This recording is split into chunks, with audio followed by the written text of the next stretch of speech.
Okay,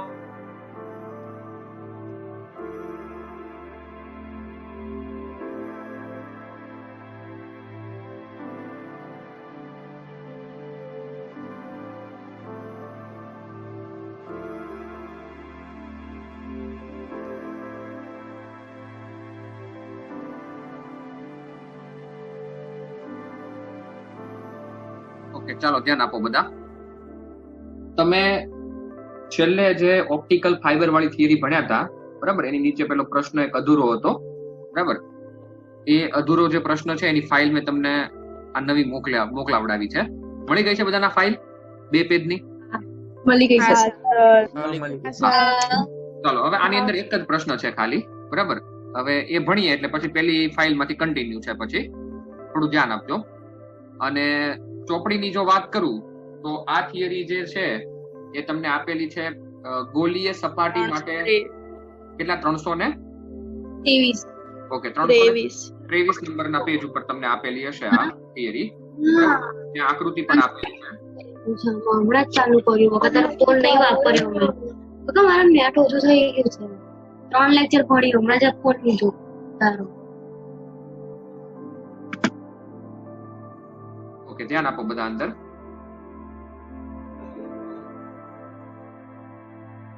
પહેલા તો પ્રશ્ન એવો છે કે ગોળીય સપાટી પાસે થતું વક્રીભવનનું સમીકરણ તારવો, બરાબર. એના ઉપરથી પછી આપણે લેન્સનું સૂત્ર તારવીશું.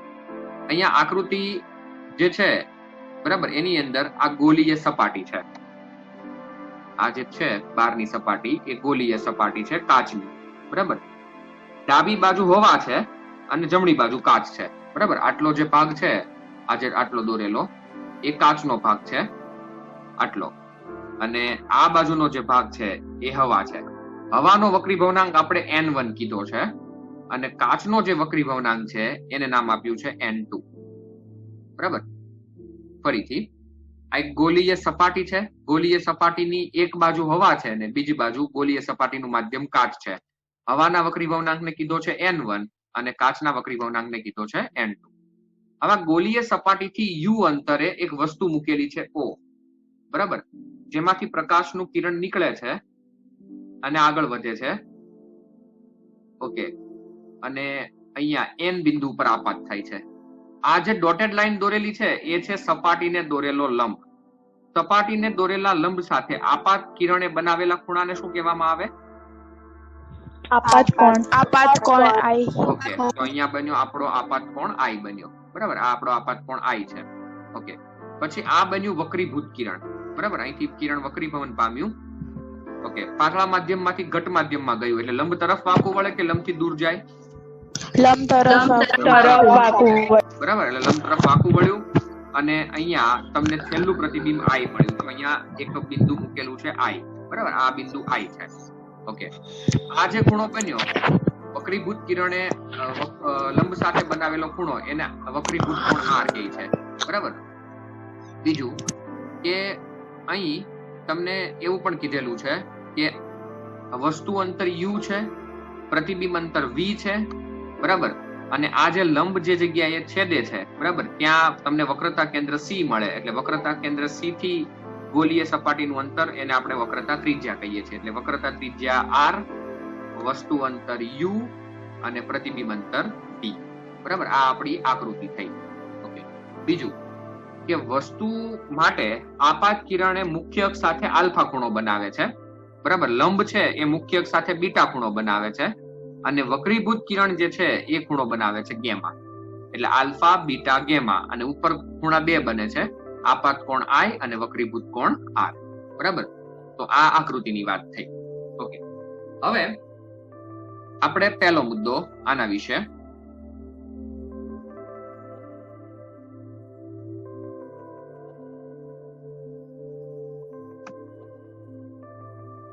આકૃતિમાં ગોળીય સપાટી આગળ થતું પ્રકાશનું વક્રીભવન દર્શાવેલ છે, બરાબર. તમે હવે ચોપડીમાં આકૃતિ જોઈ શકો છો કે આકૃતિની અંદર જોઈ શકો છો કે આકૃતિમાં ગોળીય સપાટી આગળ થતું પ્રકાશનું વક્રીભવન દર્શાવેલ છે. તમે ચોપડીની આકૃતિમાં એક કામ કરો, ચોપડીની આકૃતિમાં આલ્ફા, બીટા અને ગેમા નથી લખેલું. ત્યાં લખી દો ને આલ્ફા, બીટા, ગેમા. O પાસે આલ્ફા લખી દો, પછી સી પાસે બીટા લખી દો અને આઈ પાસે ગેમા લખી દો, બરાબર? એટલે તમારી આકૃતિ કમ્પ્લીટ થઈ જશે. ઓકે, હવે બધા અંદર ધ્યાન આપો. અહીંયા આકૃતિમાં ગોળીય સપાટી આગળ થતું પ્રકાશનું વક્રીભવન દર્શાવેલ છે. અહીં સપાટીથી યુ અંતરે ઓ વસ્તુ મૂકેલી છે, બરાબર? તમે જોઈ શકો છો કે સપાટીથી યુ અંતરે ઓ વસ્તુ મૂકેલી છે. તો યુ શું કહેવાશે? વસ્તુ અંતર. અને તેનું પ્રતિબિંબ આઈ મળે છે, બરાબર? અને એ વી અંતરે મળે છે, એટલે વી કહેવાશે પ્રતિબિંબ અંતર. ઓકે, પછી બીજો મુદ્દો એવો લખેલો છે અહીંયા કે ગોળીય સપાટીની વક્રતા ત્રિજ્યા r છે, જ્યારે બહારનો વક્રીભવનાંક એટલે હવાનું માધ્યમ n1 છે અને કાચનો વક્રીભવનાંક એટલે કે અંદરનું માધ્યમ n2 છે. ઓકે, હવે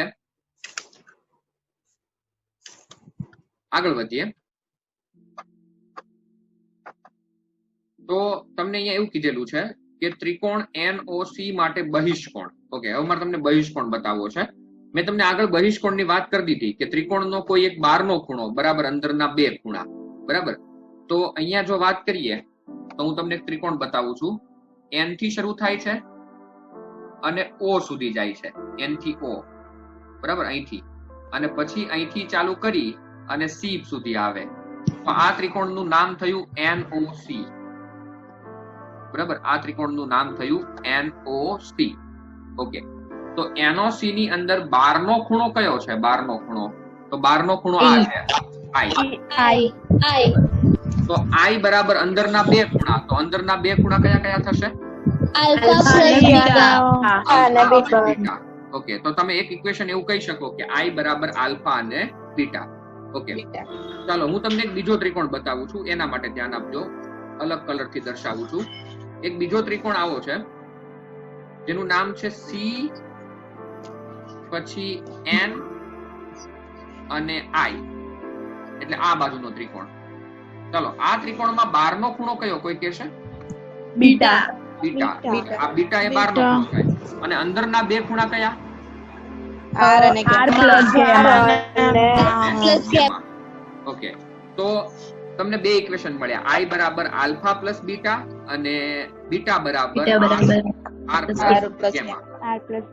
ઓકે, હવે તમે ચોપડીની આકૃતિમાં ધ્યાન આપતા જજો, બરાબર? હું તમને નીચે ઇક્વેશન કઈ રીતે બનાવ્યા છે, બરાબર, એના તરફ થોડું સમજાઈ દઉં. ઓકે, ધ્યાન આપજો.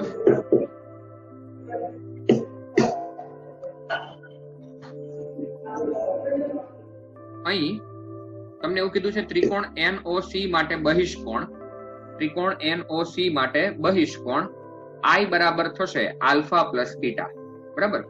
અને ત્રિકોણ NCI માટે બહિષ્કોણ બીટા બરાબર શું થયું? R plus gamma. ઓકે, આની અંદર તો I કરતા છે એટલે એને સમીકરણ નંબર 1 કહી દીધું. આમાંથી તમારે R ને કરતા બનાવવાનો છે. તો R બરાબર શું કહી શકાય? ગેમા ને પેલી બાજુ લઈ જાઓ, બીટા માઈનસ ગેમા. ઓકે, આ બંને સમીકરણ અત્યારે યાદ રાખજો કે I બરાબર છે આલ્ફા પ્લસ બીટા અને R બરાબર છે બીટા માઇનસ ગેમા. ઓકે, સમીકરણ નંબર 1 અને સમીકરણ નંબર 2. ચાલો, હવે આપણે સપાટી આગળ સ્નેલનો નિયમ વાપરવાનો છે, બરાબર? સ્નેલનો નિયમ એવો છે કે N1 sin I બરાબર N2 sin R. એટલે આપણે અહીંયા એ લખ્યું છે પદ કે સ્નેલનો નિયમ N1 sin I બરાબર N2 sin R. પણ આપણે જાણીએ છીએ કે નાના ખૂણા માટે sin theta is nearly equal to theta લેવામાં આવે, બરાબર? એટલે સૂક્ષ્મ ખૂણા માટે sin theta is nearly equal to theta લઈએ તો sin I ની જગ્યાએ માત્ર I લખાશે અને sin R ની જગ્યાએ માત્ર શું લખાશે? R લખાશે. ઓકે, હવે આને કહી દીધું આપણે સમીકરણ નંબર 3. સમીકરણ 1 અને 2 બંને કોની કિંમત હતી? I અને R ની કિંમત હતી, બરાબર? હા, એ I અને R ની કિંમત આપણે સમીકરણ 3 માં મૂકીએ તો મેં અહીંયા વાક્ય લખ્યું છે કે સમીકરણ 3 માં સમીકરણ 1 અને 2 ની કિંમત મૂકતા. ચાલો, N1 M ના એમ I ની જગ્યાએ શું લખાશે? Alpha plus beta. અને N2 M ના એમ અને R ની જગ્યાએ શું લખાશે? Beta minus gamma. ઓકે, હવે અહીંથી સાદુ રૂપમાં થોડું ધ્યાન આપજો. ચાલો, આ કાઉન્સને અંદર તરફ છોડીએ તો N1 alpha plus N1 beta બરાબર N2 beta minus N2 gamma, બરાબર? N1 alpha plus N1 beta બરાબર N2 beta minus N2 gamma. ચાલો, હવે આ માઇનસ વાળું જે પદ છે N2 ગામા એ આ બાજુ આવે તો થઈ જશે પ્લસ, એટલે N1 alpha plus N2 gamma બરાબર n2 બીટા અને આ n1 બીટા વાળું પદ આ બાજુ જશે એટલે થઈ જશે માઇનસ. આપણે કર્યું શું મતલબમાં કે બીટા વાળા પદને જોડે કરી દીધા અને આલ્ફા અને ગેમા વાળા પદને જોડે કરી દીધા. બરાબર. હવે બાકીનું બધું એમ ના એમ. આ જે પદ છે એમાંથી કોમન શું નીકળે? બીટા. બીટા. આમાંથી બીટા કોમન કાઢી લીધું તો વધ્યું n2 n1. બરાબર. ચાલો અહીંથી બધું ફરીથી. બરાબર. પછી આપણે થોડું સાદુરૂપ છે એ પછી સમજીએ, પણ અહીં સુધીનું બધું ફરીથી. ચાલો પહેલા તો સવાલ કે ગોલીય સપાટી માટે થતા વક્રી ભવનાંકનું સમીકરણ તારવો. બરાબર. ગોલીય સપાટી આગળ થતા વક્રી ભવનાંકનું સમીકરણ તારવવા માટે આપણે એક ગોલીય સપાટી વિચારેલી છે. બરાબર. કે જેમાં હવાનો વક્રી ભવનાંક n1 છે અને કાચનો વક્રી ભવનાંક n2 છે. અહીં ગોલીય સપાટીથી u અંતરે એક વસ્તુ O મૂકેલી છે. બરાબર. જેનો મુખ્ય અક્ષ સાથે ખૂણો આલ્ફા બને છે. આપાત કિરણ, બરાબર, સપાટીને દોરેલો લંબ અહીંયા બનશે આપાત કોણ. આ બન્યું વક્રીભૂત કિરણ. વક્રીભૂત કિરણ અહીંયા આપાત થાય છે એટલે અહીંયા પ્રતિબિંબ તમને I મળશે. પ્રતિબિંબે અહીંયા બનાવેલો ખૂણો ગામા અને લંબે બનાવેલો ખૂણો બીટા છે. પ્રતિબિંબ અંતર v છે અને વક્રતા ત્રિજ્યા r છે. ઓકે, વર્ણન જોઈએ. તો વર્ણનની વાત કરીએ તો અહીંયા તમને એવું કીધેલું છે કે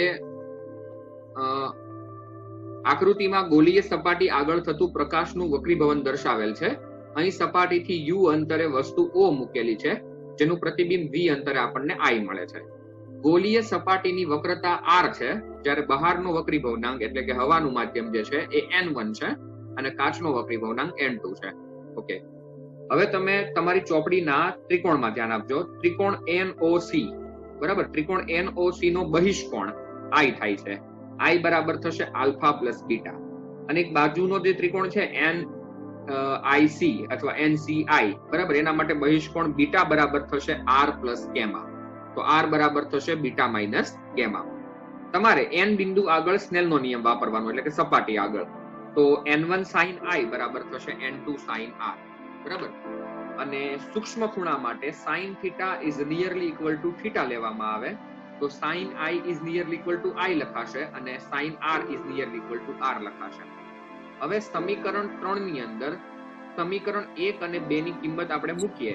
બરાબર. તો આપણું ઇક્વેશન આવું બનશે કે n1 આલ્ફા પ્લસ બીટા બરાબર n2 બીટા માઇનસ ગેમા. બરાબર. કૌંસ છોડો તમે તો કૌંસની અંદર આવું બનશે કે n1 alpha plus n1 beta બરાબર n2 beta minus n2 gamma. Okay, હવે આલ્ફા અને ગેમા વાળા પદ એક બાજુ અને બીટા વાળા પદ એક બાજુ. બરાબર. બીટા વાળા પદ માંથી કોમન નીકળી ગયું બીટા એટલે n2 માઇનસ n1. ઓકે, હવે બધાની કિંમત મૂકવાની છે. થોડું ધ્યાન આપજો. આ n1 એમ ના એમ મારે આલ્ફાની કિંમત મૂકવી છે. તમે ચોપડીમાં જોઈ શકો છો આલ્ફા ખૂણો ક્યાં છે. બરાબર. O બિંદુ પાસે છે. ખૂણાનું સૂત્ર છે ખૂણો બરાબર થાય ચાપ ભાગ્યા ત્રિજ્યા. તો ચાપ બને છે mm. બરાબર. તમે આલ્ફા ખૂણાના અનુસંધાનમાં n બિંદુ પાસે ચાપ દોરો તો એ ચાપ બને mn અને ત્રિજ્યા બને u. પણ u અહીંયા માઇનસ લીધી છે એટલે ચાપ mn ના માઇનસ u. કોઈ કહેશે માઇનસ શું કામ લીધું છે? કેમ કે ડાબી બાજુ ડાબી બાજુ. બરાબર. સંજ્ઞા પદ્ધતિ આપણે જે આગળ ભણી ગયા, સંજ્ઞા પદ્ધતિમાં ડાબી બાજુના અંતર બધા ઋણ લેવાના છે એટલે ચાપ mn ના છેદમાં માઇનસ. ચાલો પછી n2 m ના m. તમે ગેમા ખૂણો જુઓ. ગેમા ખૂણો I પાસે બને છે. બરાબર. I પાસે જે ગેમા ખૂણો બને છે એના માટે થશે ચાપ mn ના છેદમાં v. બરાબર. એટલે ચાપ mn ના છેદમાં v. v ધન એટલા માટે છે કારણ કે જમણી બાજુ છે. ઓકે, પછી n2 માઇનસ n1 m ના m અને બીટાની જગ્યાએ આપણે લખ્યું ચાપ mn ના છેદમાં r.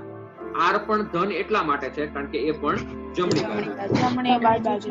ચાલો આ આખું જે ઇક્વેશન છે એમાંથી ચાપ mn ચાપ mn ચાપ mn ઉડી જશે. બરાબર. તો તમારું છેલ્લું સૂત્ર આવું બનશે કે minus n1 upon u plus n2 upon v બરાબર n2 minus n1 upon r. બરાબર.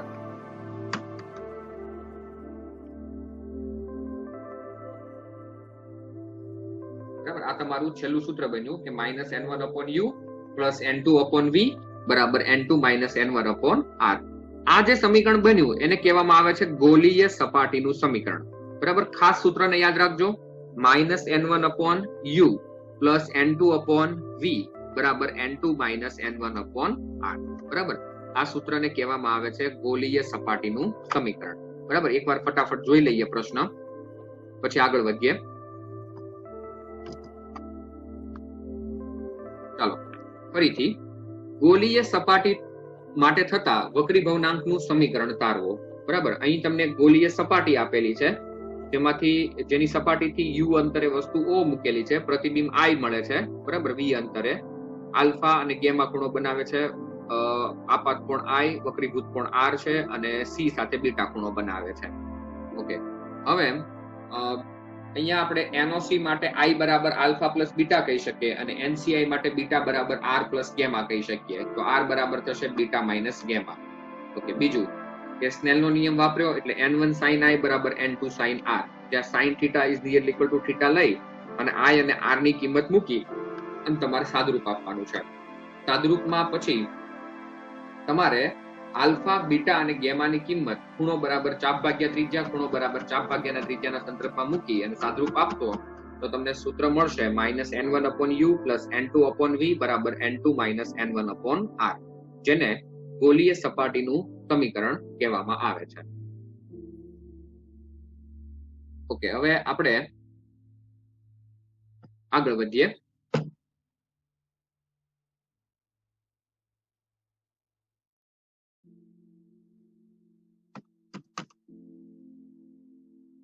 ચલો, સ્વાધ્યાયનો 9.16મો દાખલો જે છે એની ચોપડીમાં રકમ કાઢો.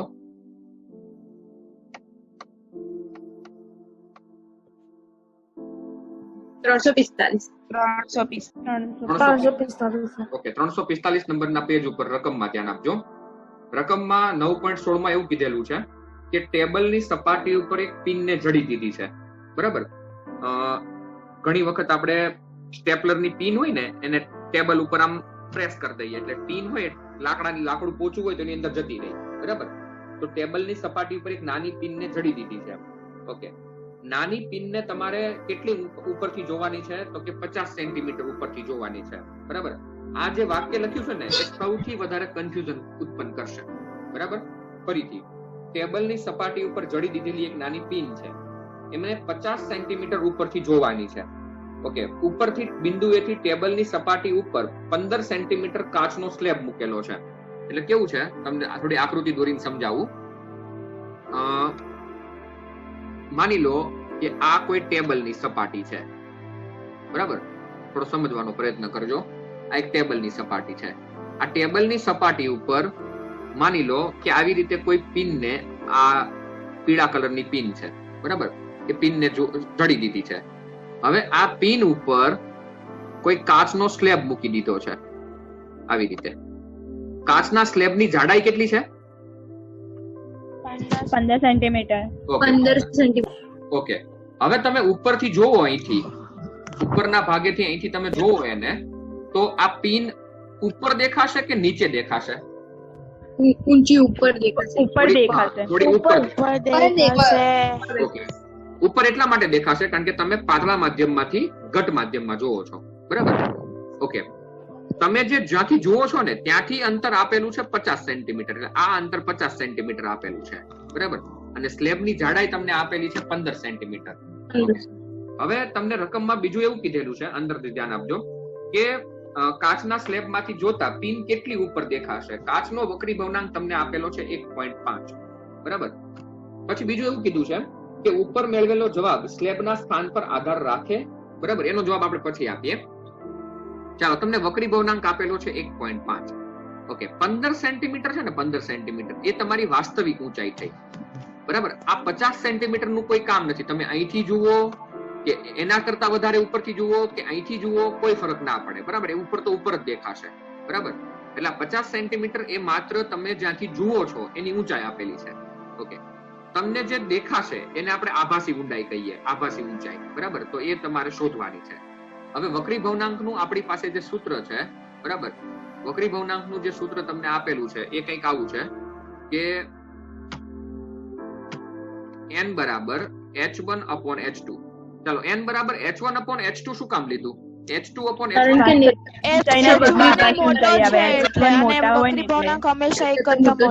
વક્રી ભવનાંક હંમેશા એક કરતા મોટો હોય એટલે વાસ્તવિક ઊંચાઈ હંમેશા વધારે હશે. બરાબર, અને આભાસી ઊંચાઈ હંમેશા નાની હશે. ઓકે, હવે આમાંથી આપણે H2 ને કરતા બનાવી દઈએ તો H2 બરાબર થશે અહીંયા આપણું H1/n. બરાબર. હવે H2 બરાબર થશે 15 ભાગ્યા 1.5. બરાબર, તો 15 ભાગ્યા 1.5 એટલે થશે 10 બરાબર સેન્ટીમીટર. હા. 10 સેન્ટીમીટર. તો 10 સેન્ટીમીટર મળ્યું. તો કેટલો વધારો કેટલો થયો ઉપર આવવામાં? તો 5 સેન્ટીમીટર. 5 સેન્ટીમીટર.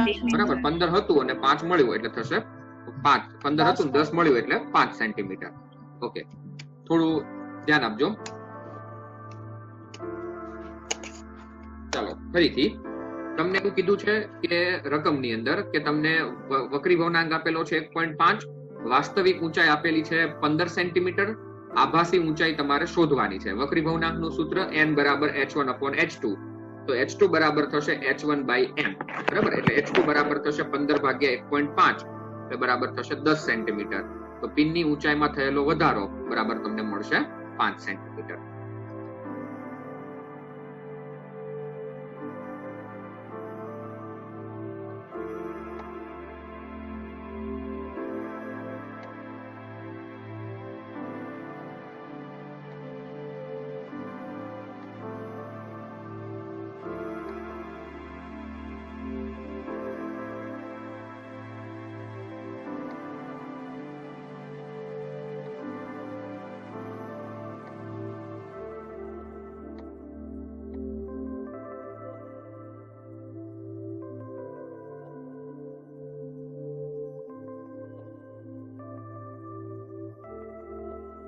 ચાલો સ્વાધ્યાય 9.22 માં ધ્યાન આપો બધા.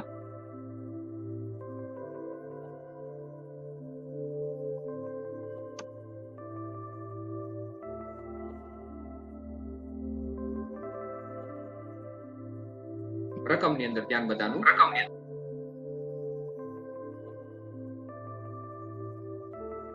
ચલો પહેલી વસ્તુ કે 60 ડિગ્રીનો વક્રતાકારક કોણ ધરાવતા પ્રિઝમની સપાટી ઉપર. ઓકે, આ શબ્દ આવી ગયો છે આગળ.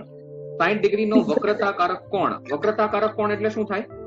પ્રિઝમ કોણ. ઓકે, પ્રિઝમ કોણ. ઓકે, તો તમને પ્રિઝમ કોણનું મૂલ્ય અહીંયા 60 ડિગ્રી આપી દીધું છે. એ બરાબર છે 60 ડિગ્રી. બરાબર, આખો દાખલો કઈ રીતે ગણશું ને એ હું તમને અહીંયા સમજાવી દઈશ. બરાબર, પછી આપણે આગળ વધીએ. ચાલો, 60 ડિગ્રીનો વક્રતાકારક કોણ ધરાવતી પ્રિઝમની સપાટી ઉપર કેટલા લઘુત્તમ આપાત ખૂણે આપાત થતું કિરણ સપાટીએથી સહેજ પૂર્ણ આંતરિક પરાવર્તન પામે. તો તમારે આ દાખલાની અંદર શોધવાનો છે આપાત કોણ. એ ફાઇનલ છે. બરાબર, આપણે શોધવાનું શું છે? આપાત કોણ. કેટલો આપાત કોણ રાખવો જોઈએ કે જેથી અહીંથી પ્રકાશનું કિરણ આપાત થઈ પછી અહીંયા વક્રીભવન પામે અને પછી અહીંથી બહાર ના નીકળે અને એનું પૂર્ણ આંતરિક પરાવર્તન થાય. એટલે પૂર્ણ આંતરિક પરાવર્તન લંબને લંબ અને સપાટીને સમાંતર કિરણ આમ જતું રહે. બરાબર, એ તમારે શોધવાનું છે. ચલો, કિરણ આમ જતું રહે તો એ લંબ સાથે કેટલો ખૂણો બનાવશે? 90 નો ખૂણો બનાવશે. બરાબર, લંબ સાથે 90 નો ખૂણો બનાવશે. હવે સાંભળજો, હું આ સપાટી માટે આ સપાટી માટે જો સ્નેલનો નિયમ વાપરું તો આવું બને કે ng sin r2, ng એટલે કાચનો વક્રીભવનાંક, ng sin r2 બરાબર n1 sin 90. બરાબર, તો એના ઉપરથી મને શું મળી જશે? r2 મળી જશે. પછી મારી પાસે એક ઇક્વેશન છે કે a બરાબર r1 plus r2. તો મારી પાસે r2 હોય, a હોય તો મને કયો ખૂણો મળશે? R1. ઓકે, r1 મળી જશે મને. પછી હું આ બાજુથી ઇક્વેશન વાપરીશ કે na sin i બરાબર ng sin r1. બરાબર, એટલે મને કયો ખૂણો મળી જશે? i. ઓકે, ચાલો બધા સાઈન નું જે ટેબલ છે એ સાથે રાખજો. બરાબર, બહુ ઓછી જરૂર પડશે. બરાબર, પણ રાખજો તમારી જોડે. ચલો, હવે પેલા તો તમને કાચનો વક્રીભવનાંક જો અંદર રકમમાં આપી દીધેલો છે. રકમની અંદર કાચનો વક્રીભવનાંક કેટલો આપી દીધો છે? 1.524. બરાબર, એટલે તમને n2 બરાબર 1.524 આપી દીધો છે. ઓકે, હવે ચાલો આપણે આ સપાટી બીજી સપાટી કહેવા છે, આને પહેલી સપાટી કહેવા છે. ચાલો, બીજી સપાટી માટે સૂત્ર વાપરવું છે તો શું વાપરશું? n2 sin r2 બરાબર n1 sin 90. બરાબર, તો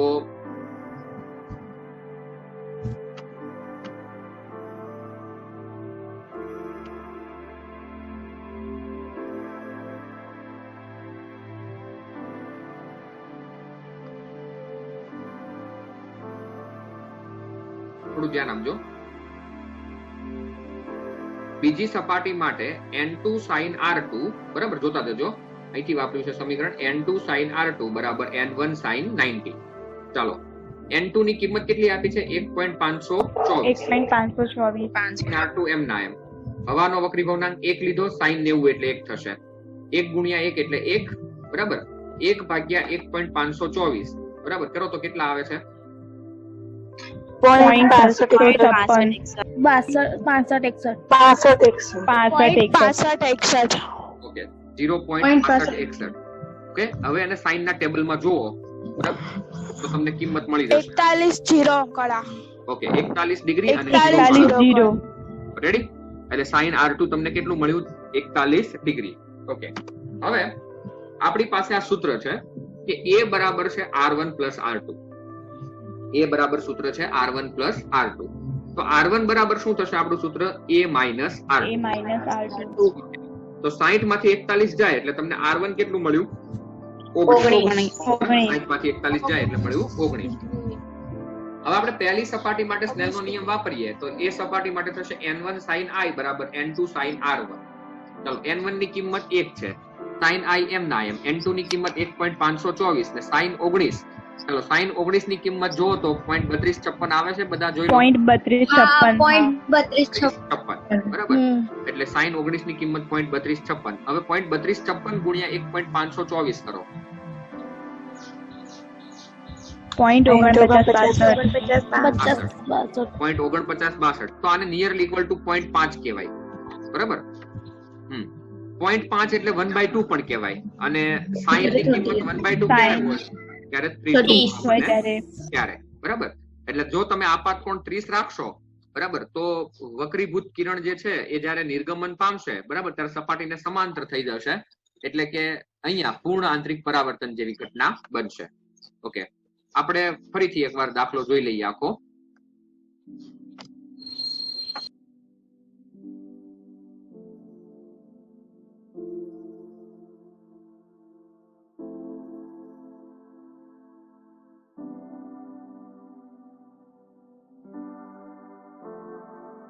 અહીં સ્વાધ્યાય 9.22 બરાબર તમને પ્રિઝમનો વક્રતાકારક કોણ 60 ડિગ્રી આપ્યો છે, પ્રિઝમનો વક્રી ભવનાંક આપ્યો છે 1.524 બરાબર. તમને એવું કીધું છે કે કેટલા આપાત ખૂણે આપાત કરવું જોઈએ કિરણને કે જેથી સહેજ પૂર્ણ આંતરિક પરાવર્તન પામે.